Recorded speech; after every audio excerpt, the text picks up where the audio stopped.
Real casting director का process क्या होता है आज आयुषी के मुंह से सुनते हैं। मतलब रोहित की व्लॉग्स जो रहती है वो काफ़ी इन्फॉर्मेटिव रहती हैं। मतलब ऑब्वियसली हम लोग मुंबई में हैं तो हमें लगता है कि हाँ ठीक है, इंडस्ट्री कैसे वर्क करती है, हम लोग काम कर रहे हैं तो हमें फिर भी कुछ आइडिया है। राइट। बट रोहित को अभी भी कुछ ऐसी चीज़ें हैं वो उसको ज़्यादा बेहतर पता है क्योंकि इसने अंदर से काम किया है, Right, पीडी भी right. किया है और सब चीज़ें भी मैनेज की है। मैंने तो बहुत बड़े बड़े प्रोजेक्ट मतलब लॉन्ग टर्म किए हैं, मतलब हाँ। एक प्रोजेक्ट कम से कम भी 6-7 महीने की है। तो मतलब अपने एक्सपीरियंस के थ्रू आप क्या कहना, मतलब आप क्या कह रहे हो, तू क्या कहना चाहेगी? तो गाइस ये डायरी रख ली है छोटी सी, और एक विनीत ने अपनी डायरी रख ली है। बहुत चीजें होती है जो कि सारी चीजें हम लोग माइंड में नहीं रख सकते। जब हम लोग बड़ा प्रोजेक्ट करते हैं तब भी ऐसा होता है। जैसे अभी हम लोग ये प्रोजेक्ट कर रहे हैं तो हम लोग भी एज एन प्रोफेशनल डायरी रख रहे हैं, साथ के साथ हम लोग नोट्स बनाते रहेंगे। जो भी डायरेक्टर्स बोलेंगे, जो भी अलग अलग डिपार्टमेंट के हिसाब से रहेगा, उन सबके पास अपने अपने नोट्स रहेंगे तो वो काम इजी हो जाता है। हाँ तो गाइस निकल चुके हैं हम लोग। अभी मैं विनीत की बाइक उठाने के लिए जा रहा हूँ। वो ना बाइक थोड़ी आगे लगाता है, इस वजह से विनीत और गौरव अभी आ रहे हैं यहाँ से, तो मैं बाइक उठाऊंगा फटाफट। बाइक उठा के सीधा हम लोग चलते हैं रोकिब के घर पे। ये रही विनीत की बाइक, पूरी कबूतर ने ना विट कर दी है, इसके ऊपर पूरी गंदी हो रखी है। तो पहले ना इसको थोड़ी सी साफ कर लेते हैं, पहले कपड़ा मार लेते हैं थोड़ी सी ताकि साफ हो जाए। ये वैसे तो पूरा तो साफ होगा नहीं जब तक वो गाड़ी वाले से नहीं साफ करवाएंगे। ये कुर्ता भी पहनते हैं अभी के इसमें भी थाने में जाऊंगे, लेकिन क्या स्ट्रक्चर अगर वैसा मिला तो अच्छा है। अच्छा है। हाँ, अगर उस स्ट्रक्चर में अगर काम करते हैं तो हमको आर्ट खेलने में मजा आएगा। नहीं तो फिर कैसा कि 4 दिन के बाद ये टॉर्च और आर्ट का भी काम समझ में आ गया। तो अभी आर्ट वाली जो प्रॉपर्टी है, क्या चली चाय बन रही है यहाँ पे, इतने सारे लोग, इतनी कम चाय। चाय चाय हमारे लिए आज चाय बना रही है हमारी आयुषी। हेलो, हाय, कैसी हो? मस्त, ये अच्छा लग रहा है वैसे, थैंक यू। जैसे हेलमेट था वैसे ही है, हेलमेट पिंक हेलमेट। क्या कह रहा है तुम? नहीं, मैं क्या करूँगा, तेरे को चाहिए ना। हाँ तो गाइस अंदर चल रहे हैं डिस्कशन बढ़िया से, जैसे कि मैंने आपको दिखाया। बेसिकली दोस्तों हम लोग ना अभी स्क्रिप्ट को रीड कर रहे थे, मतलब डायरेक्टर बैठे थे और हम सारे बैठे हैं दोस्त लोग। तो हम सारे दोस्तों ने ना अलग अलग डिपार्टमेंट दे दिए। तो बेसिकली मैं सेकंड एडी कर रहा हूँ, तो मैंने ना सबको अलग अलग डिपार्टमेंट दे दिए। लाइक कोई आर्ट का सेटअप संभालेगा, कोई कॉस्ट्यूम संभालेगा, कोई लाइक क्लैप देगा, कोई स्क्रिप्ट सुपरवाइजर रहेगा। तो ऐसे सबके बाद डिपार्टमेंट आ गया, कोई लोकेशन देखेगा। तो बेसिकली जो हम लोग रैकी करने के लिए जाने वाले थे वो कैंसिल हो चुकी है। तो दोस्तों अभी हम लोगों ने स्क्रिप्ट पूरी रीड कर लिया, मतलब विनीत ने स्क्रिप्ट सुनाई थी और हम सब बैठ के सुन रहे थे। अपने डिपार्टमेंट के हिसाब से हम लोग अपने अपने नोट्स बना रहे थे। तो उसके साथ साथ डायरेक्टर्स के माइंड में जो विजुअल्स है ना, लाइक जैसे एक विजुअल क्या होता है, बेसिकली विजुअल ये होता है जो कि हमारे माइंड में चल रहा है। जैसे मान लो मैं हूँ, मेरे माइंड में चल रहा है कि एक बंदा साइकिल पे जा रहा है और पीछे पूरा खाली है, तो इसको हम विजुअल बोलते हैं। जो मेन प्लॉट है उसका प्लॉट, मतलब जो मेन स्टोरी रहने वाली है वो यही रहने वाली जो कि सुनाई है हमको। तो अभी क्या है गाइज, मेन हमारा ट्रिकी जो है ना, बेसिकली हमारा जो मेन चैलेंज है ना वो है लोकेशन का। अब हमारा इतना बजट भी नहीं है, तो लोकेशन मुंबई में जब भी हम लोग शूट करते हैं परमिशन के लिए बहुत ज़्यादा पैसा लगता है, इस वजह से। तो वी विल डिस्कस, मतलब हम लोग ऐसा डिस्कस कर रहे हैं कि कहीं मुंबई से बाहर जाके हम लोग शूट करें या फिर कहीं आसपास, कहीं ऐसा आसपास लाइक कहीं पर कुछ ऐसा देख के हम लोग शूट करें। स्टार्टिंग प्रोसेस यही है कि हमारे पास स्क्रिप्ट आई, हम लोगों ने सारों ने पढ़ी, हमारी एक टीम आ गई, दोस्तों की टीम आ गई, डायरेक्टर आ गए, राइटर तो था ही। तो ऐसे धीरे धीरे करके टीम जुड़ती है। तो अब मुझे ऐसा लगता है कि आज जैसे मान लो मई है ना, तो ना करते भी जून मिड तक हमारी प्रेप चलेगी। प्रेप जैसे कि मैंने आपको बताता था अपनी व्लॉग्स में, प्रेप ये होती है कि सारा कुछ हम लोग फाइनलाइज करते हैं, लाइक टीम फाइनलाइज करते हैं, लोकेशन फाइनलाइज करते हैं, कॉस्ट्यूम फाइनलाइज करते हैं, आर्ट का जो भी सेटअप रहेगा वो फाइनलाइज करते हैं, मतलब एवरीथिंग, ताकि सेट पे हमारी चीज़ें ईजी हो जाए। इसलिए प्रेप बहुत ज़्यादा इंपॉर्टेंट है कि हमारा जो प्रेप हो वो स्ट्रॉन्ग हो। तो इसलिए अभी हम सब लोग डिस्कशन कर रहे हैं, लेट्स सी, देखते हैं क्या होता है। बाकी जो भी अपडेट रहेगी मैं आपको अपडेट करूंगा। और अंदर अभी चाय बन रही है बढ़िया से, तेरे को 2 रुपये दूंगा। 2 रुपए की एक्टिंग करूंगा ना फिर। तो कर तो रहा है तू एक्टिंग भाई। 2 रुपए की एक्टिंग कर रहा हूँ। मैं 2 लाख जैसी एक्टिंग करूँ। 2 लाख जैसे एक्टिंग करो। अब जी गाइस यहाँ पे चाय की दुकान लग रही है, ये देखो। आयुषी ने छोटे छोटे कप लाए थे। कहाँ से चुराया तूने? चुराई नहीं भाई, जबलपुर से लेके आए। नाइस, बढ़िया। ऐसा लग रहा है चाय की दुकान खुली है यहाँ पे। तो गाइस हम लोग खाने आए हैं समोसा पाव, विनीत और मैं, हम दोनों। विनीत समोसा खाएगा और मैं खाऊंगा गाइस पाव विद समोसा। तो शाम हो चुकी है, अभी हम लोग चाय वगैरह पी के आए हैं, बाहर से समोसा पाव खाया है। तो गाइस कॉन्ग्रेचुलेशन, एक कैरेक्टर मुझे भी मिल चुका है। कैरेक्टर का क्या नेम है वो मैं आपको आने वाली व्लॉग्स में ही बता पाऊंगा।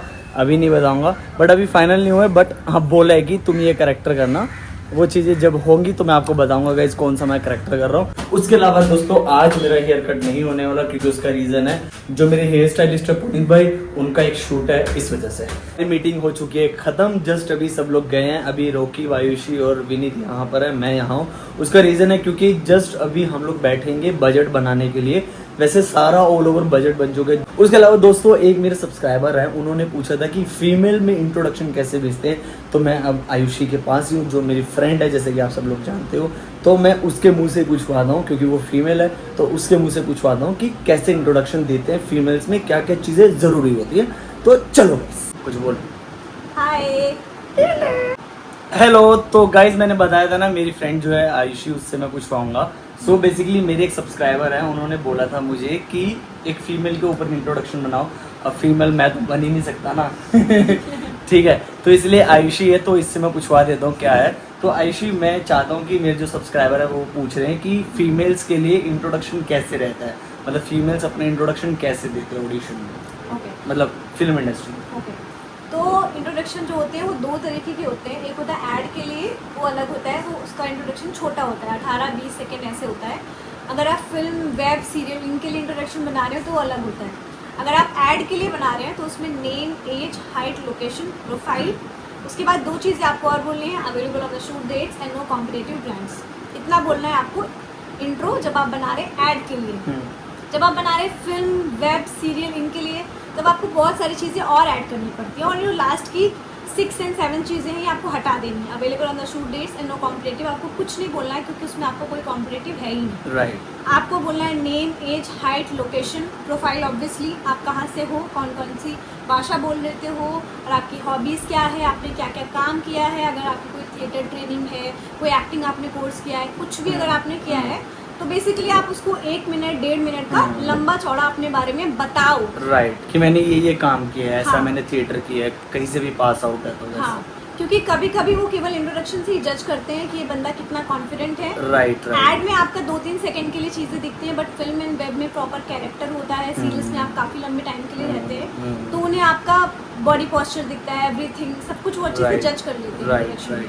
तो बहुत ही कॉन्फिडेंटली आपको इंट्रोडक्शन बनाना चाहिए। लोग इसको कर देते हैं साइड में कि चलो कि कुछ भी ऐसे भी नॉर्मल बना देते हैं, ऑडिशन अच्छा हो गया इंट्रोडक्शन में, ओके, बट इंट्रोडक्शन भी आप लोग पूरी ईमानदारी से अच्छे से दीजिए। राइट। कभी कभी ऐसा भी हो जाता है ना कि इंट्रोडक्शन के ऊपर ही लाइक काम मिल जाता है ना। हाँ, ये भी होता है। ऐसा भी कुछ होता है एड्स में मेरे कभी। साथ भी ऐसा हुआ है कि केवल इंट्रोडक्शन मांगा एंड फोटोज मांगी है और एड्स मिल गए, तो ये होता है। राइट। एंड गाइस आप सबको बता दो, आप सब आयुषी को बधाई दे दो, क्योंकि आयुषी को एक बहुत ही बड़ा सीरियल मिल चुका है स्टार प्लस का, जो कि आयुषी के मुंह से ही सुनते हैं। चलो, तो स्टार प्लस में एक शो आने वाला है, कभी नीम कभी शहर, 6 तारीख को आ रहा है, तो आप लोग भी देखिए। 8 बजे ना? 8 बजे का स्लॉट है, प्राइम टाइम है। उसमें मेरा एक कैरेक्टर है प्रेरणा का, बहुत अच्छा सीरियल है और आप लोगों को मजा आएगा देख के। गाइस देखना और बहुत सारा प्यार देना, कमेंट्स के थ्रू भी देना। और आयुषी की आईडी है क्या, आयुषी करके IUC_कौशल, जाके फॉलो करना और वहाँ पे भी कमेंट करना, और मेरी ब्लॉग के नीचे भी कमेंट करना, सब्सक्राइब, कमेंट। या तो ठीक है दोस्तों। बाकी एक चीज़ पूछूंगा और, क्या पोर्टफोलियो जरूरी है क्या? पोर्टफोलियो यार, मैंने तो अभी तक कोई पोर्टफोलियो मतलब इतना बड़ा सीरियल मिल गया, उसके लिए क्या पोर्टफोलियो नहीं मांगा ना नहीं, किसी ने? पोर्टफोलियो नहीं मांगा, बस क्योंकि सबके पास ये ऑलमोस्ट आईफोन होते हैं, अच्छे फोन्स होते हैं, तो आप उसमें अपनी नॉर्मल अच्छी फोटोज क्लिक करवा सकते हो, जो कि करंट पिक्चर होती है, करंट फोटोज हो गए आपकी। जैसे लड़कियों की बाल की लेंथ जो होती है, आप उनको जो फोटोज भेज रहे हो उसमें आपकी सेम मेंटेन करके आपको चलना होगा। ऐसा नहीं हो कि आपने उनको फोटो भेज रखी, आपके इतने बाल है, उसमें उन्होंने देख के सिलेक्शन कर लिया, चश्मा लगा के। राइट। बड़े बाल है तो उनको छोटा कर सकते हैं, पर छोटे बाल को बड़ा नहीं कर सकते। तो लड़कियों में, लड़कों में भी ये चीजें थोड़ा ध्यान देनी होती है। जिस लुक में आप भेज रहे हो, कोशिश करो कि वो लुक आसपास कहीं मेंटेन रहे, तो उनके साथ भी धोखा ना हो। ठीक है। एक चीज और पूछूंगा, जैसे कि कुछ है फीमेल जो कि आना चाहती है इंडस्ट्री में, अपने एक्सपीरियंस के थ्रू आप क्या कहना, मतलब आप क्या कह रहे हो, तू क्या कहना चाहेगी तो तू क्या मतलब बोलना चाहेगी कि अपने एक्सपीरियंस से कि क्या किन चीजों का ध्यान रखना चाहिए, और लाइक क्या एडवाइस देना चाहेगी तो? यार देख, हमने साथ में थिएटर किया हाँ, है, अपनी ऑब्वियसली हम लोग दिल्ली से गाइस साथ में, हम लोग बहुत आई थिंक 4-5 साल हो गया, मतलब 2019 में में 2019 मतलब हम सब एक ही ग्रुप के, आयुषी, रॉकी, विवान, विनीत, गौरव, गगन, हम सब एक ही ग्रुप के हैं। तो अभी मुझे एक अच्छा सीरियल मिला है, बट 2019 से हम थिएटर कर रहे हैं, काफी सारी चीजें कर रहे हैं। तो कुछ लोगों की किस्मत अच्छी होती है, राइट राइट, कुछ लोगों को आते मिल जाता है और वैसे ही मतलब उतना टाइम 2 साल ही लगा मुझे मुंबई में, बट सबका अपना अलग अलग जर्नी होता है। बट जो ट्रेनिंग है आई थिंक सबको ही करनी चाहिए। राइट राइट, थिएटर हो गया, एक्टिंग कोर्स हो गया, बाकी सारी चीजें ठीक है आप खुद से सीख सकते हो, कुछ अलग एक्स्ट्रा करिकुलर घर पे प्रैक्टिस कर सकते हैं, बहुत सारी चीजें हैं, but training is very important. आपको कॉन्फिडेंट भी करती है, आपको अपनी चीजों के बारे में पता होता है, तो प्लीज ट्रेनिंग लीजिए, तब आपके सामने बहुत सारी चीज़ें आसान हो जाएंगी, आपको पता चलेगा इंडस्ट्री में कैसे कास्टिंग होती है, कैसी चीज़ें होती है। और उन चीज़ों के लिए बिल्कुल मत जाइए जो लोग बोलते हैं कि आप ये पैसा दे दीजिए, आप राइट राइट। इवन मुझे भी स्टार्टिंग में कई सारे लोगों ने ऐसा बोला था कि आपको सीरियल में कैरेक्टर दे देंगे, आप इन्वेस्ट कर दो उसमें। अच्छा, पैसा मैंने बोला भाई मैं तो खुद ही एक्टिंग चार्ज करूँगी, मैं क्यों इन्वेस्ट करूँ भाई। सही बात, मैंने पैसा खर्चा है उस चीज़ के ऊपर, मैंने ट्रेनिंग ली है, obviously I will earn from that. Right right right, मतलब कि तेरा कहने का मतलब है कि कहीं पे भी हमको पैसा नहीं देना होता, पैसा नहीं ना ही आर्टिस्ट कार्ड के लिए, ना ही पोर्टफोलियो के लिए, मैंने अभी तक ना ही आर्टिस्ट कार्ड नहीं बनवाया है। Same guys, not necessary. Same, मैंने भी इतना काम कर लिया, इतने बड़े प्रोजेक्ट कर लिए, आयुषी भी स्टिल वर्किंग है, एड्स कर रही है, बहुत बड़े बड़े प्रोजेक्ट कर रही है, कहीं भी आर्टिस्ट कार्ड नहीं बनवाया, कभी किसी को कोई ऑडिशन का पैसा नहीं दिया, तो बिल्कुल ऐसा कुछ भी नहीं है। रियल कास्टिंग डायरेक्टर का प्रोसेस क्या होता है, आज आयुषी के मुंह से सुन। तो देखो, अगर आपने ट्रेनिंग ली है, अगर आप ऐसे एमएस में माहौल में रहे हो, तो आपको समझ में आ जाता है कि अगर आपके पास कोई मैसेज आ रहा है तो आप समझ जाओगे मैसेज से ही कि वो चीज़ें जेन्युइन है कि नहीं। अगर वो बंदा आपको प्रॉपर स्क्रिप्ट भेज रहा है, आपकी अवेलेबिलिटी मांग रहा है, प्रॉपर अच्छे से बातचीत कर रहा है, बजट भेज रहा है, सब चीज़ें अच्छे से हो रही हैं, तो आपको लगता है कि हाँ ठीक है, दिस इज जेन्युइन। और प्रॉपर वो अपनी कास्टिंग एजेंसी का नाम बताता है, आप गूगल कर सकते हो कि हाँ ये सच में अवेलेबल है कि नहीं, उनकी वेबसाइट्स होती है। अगर वो अपना बंदा जो बोल रहा है कि मैं इस कास्टिंग से हूँ, मेरा नाम मयंक है, तो आप उनकी वेबसाइट में जाकर चेक कर सकते हो कि भाई ये बंदा मयंक जो है उसमें है कि नहीं। अभी तो सब ऑनलाइन हो गया, तो इंस्टाग्राम पे भी चेक कर सकते हैं हम लोग, उनकी फॉलो कर प्रोफाइल सकते हो, सब चीज कर सकते हो। राइट। अगर आपको जरा से भी फिशी लगे कि यार ऑडिशन मांगा नहीं, आपको बोले अरे भाई धर्मा की इतनी बड़ी मूवी मिल रही है, ये वो है, तो obviously it's very like fishy ना, कोई आपको धर्मा की इतनी बड़ी मूवी क्यों देगा बिना ऑडिशन के। बिल्कुल बिल्कुल सही बात है। अभी मेरे साथ ऐसा होता, फेक कास्टिंग डायरेक्टर ने मुझे दिल्ली से बुला लिया था, बोलते ऑडिशन नहीं देना, ऑडिशन देने वाले सी होते हैं, मेरे पास रिकॉर्डिंग है, मैंने बता रखा है सबको। तो बेसिकली वही है, जैसे आयुषी ने बताया कि रियल कास्टिंग वाले का ये प्रोसेस होता है, जैसे कि मैं भी अपने ब्लॉग्स में बताता हूँ। बाकी तू भी ब्लॉग्स देखती है तो तू बता सकती है कि कैसा लगता है तेरे को ब्लॉग्स देख के, तो सबको क्या कहना चाहेगी, कुछ भी मतलब अपनी तरफ से। मतलब रोहित की ब्लॉग्स जो रहती है वो काफ़ी इन्फॉर्मेटिव रहती हैं। मतलब ऑब्वियसली हम लोग मुंबई में हैं तो हमें लगता है कि हाँ ठीक है, इंडस्ट्री कैसे वर्क करती है, हम लोग काम कर रहे हैं, तो हमें फिर भी कुछ आइडिया है। Right right. बट रोहित को अभी भी कुछ ऐसी चीजें हैं वो उसको ज्यादा बेहतर पता है, क्योंकि इसने अंदर से काम किया है, राइट, पीडी भी किया है और सब चीजें भी मैनेज की है। मैंने तो बहुत बड़े बड़े प्रोजेक्ट मतलब लॉन्ग टर्म किए, मतलब एक प्रोजेक्ट कम से कम भी 6-7 महीने की है, तो मतलब हर तरीके का मैंने मतलब एक्सपीरियंस किया हुआ है। इवन मैंने भी कैमरा के सामने की दुनिया देखी, इसने कैमरा के पीछे की भी दुनिया राइट देखी, राइट, क्या होती है चीजें, कैसे चीजें फ्लोर पर जाती हैं, क्या होता है, क्या प्रोसेस होता है पूरा, तो इसका ये बहुत प्लस है इसके पास।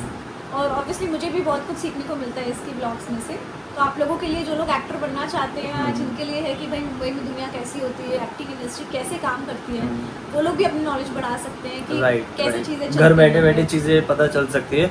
क्योंकि यहाँ पे आने के बाद बहुत सारी चीज़ें चेंज हो जाती है दोस्तों, मैं आपको सही बताऊँ, क्योंकि रहने का इतना एक्सपेंसिव होता है, बहुत ज़्यादा। तो ठीक है, इसको हम इधर ही ख़त्म करते हैं। आज इस ब्लॉग को आयुषी ख़त्म करेगी, फिर उसके बाद लास्ट में हम लोग दिखाएंगे हमारा जिगरी शेर, हमारा जीता जागता शेर, बाद में दिखाएंगे, भाग गया वो भी। तो ठीक है दोस्तों, इस ब्लॉग को मैं इधर ही खत्म कर रहा हूँ। And guys please like share and comment करके बताना कि क्या चीज़ अच्छी थी, क्या चीज़ बुरी थी, ताकि मैं उन चीज़ों को इम्प्रूव कर पाऊँ। तो ठीक है दोस्तों, मिलते हैं नेक्स्ट व्लॉग में, तब तक के लिए आप अपना ध्यान रखिए and thank you so much for watching. And कुछ भी सवाल रहे तो बताना, हम तो अपने दोस्त ही है, सब लोग सब कुछ बता देंगे आपको। तो ठीक है दोस्तों, बाय बाय। रॉकी।